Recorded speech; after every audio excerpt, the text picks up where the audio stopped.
नमस्कार, मैं सोनी गुप्ता। आज मेरे वीडियो का विषय है कक्षा 8वीं मुस्कान हिंदी पाठमाला से पहला पाठ प्रार्थना। कवि ने प्रार्थना गीत के माध्यम से कहा है, मनुष्य को हमेशा दूसरों पर परोपकार करना चाहिए तथा बुरे कार्यों से स्वयं को बचाए रखना चाहिए।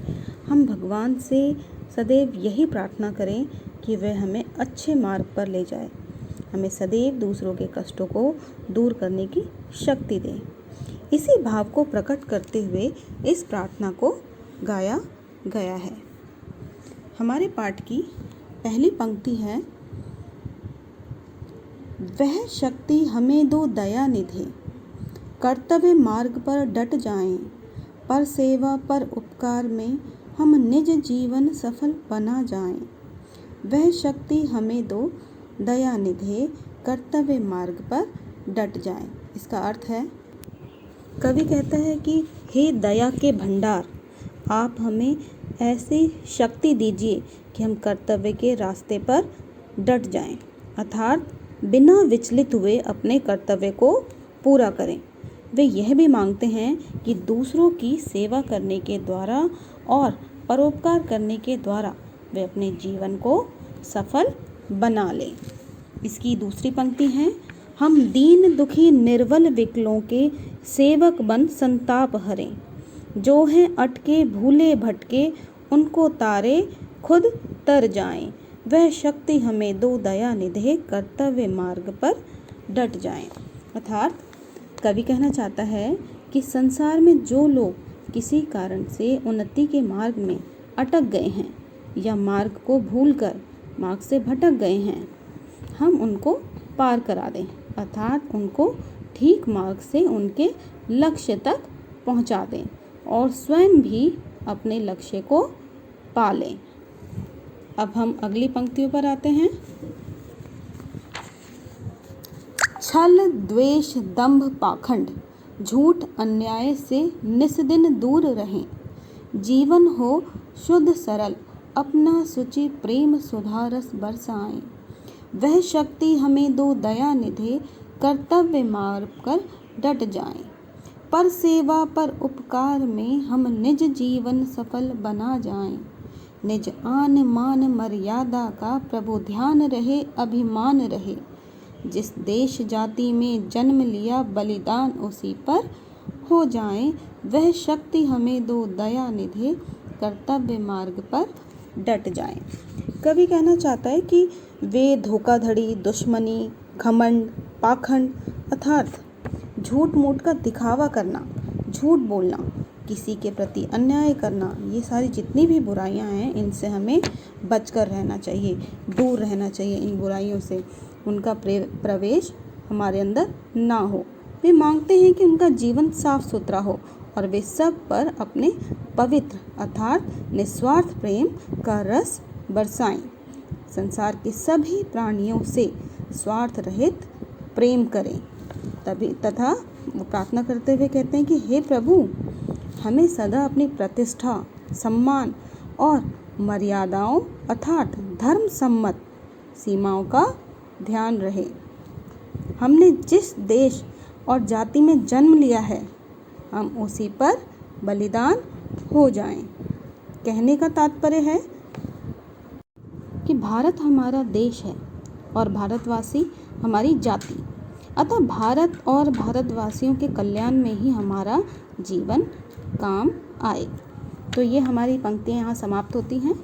अब हम इसके जो लिखित प्रश्न उत्तर हैं, अभ्यास कार्य, उन्हें करेंगे। रिक्त स्थान हैं और प्रश्न उत्तर हैं। तो हम सबसे पहले रिक्त स्थान करते हैं। इसके पहले देखिए, पृष्ठ संख्या 4 पर हैं आपके, पर सेवा पर उपकार में हम निज जीवन सफल बना जाएं, निर्बल विकलों के सेवक बन संताप हरें, जो हैं अटके भूले भटके उनको तारे खुद तर जाएं। छल द्वेष दंभ पाखंड, झूठ अन्याय से निस्दिन दूर रहें, जिस देश जाति में जन्म लिया बलिदान उसी पर हो जाएं। फिर इसके बाद हमारे प्रश्न उत्तर आते हैं। काव्यांश दिया हुआ है और काव्यांश से संबंधित प्रश्न हैं। पहले प्रश्न का उत्तर है, सत्य, न्याय और धर्म के पालन का दिखावा पाखंड है। दूसरे प्रश्न का उत्तर है, अन्याय से दूर रहने के लिए मनुष्य को शुद्ध एवं सरल मन वाला होना चाहिए।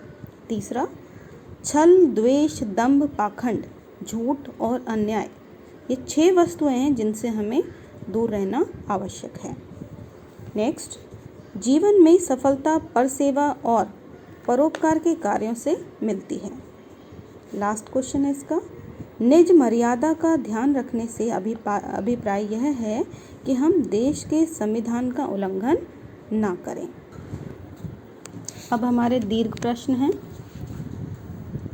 पहला प्रश्न जिसका उत्तर है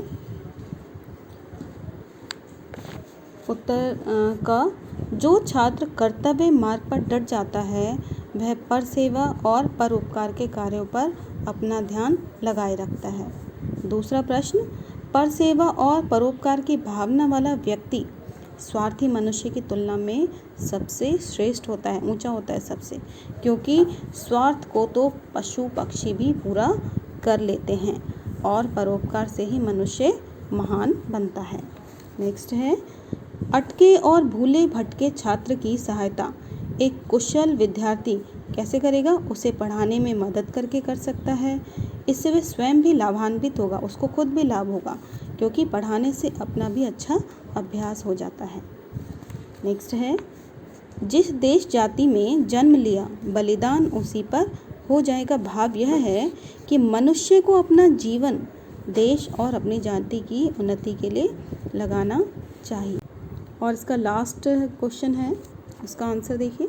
इस कविता में परमात्मा को दयानिधि, मतलब ईश्वर को दयानिधि कहा गया है कि हे दयानिधि, परमात्मा दया की निधि, निधि होता है भंडार, ऐसा कहना पूरी तरह उचित है, क्योंकि जीवन में सारी सुविधाएं जो भी हैं वो हमें किससे मिलती है? परमात्मा से, और वो भी निःशुल्क। वो उनका दिया हुआ हमारे लिए एक वरदान है। तो इसी के साथ हमारी ये वीडियो यहीं समाप्त होती है। हमारे साथ बने रहें। धन्यवाद।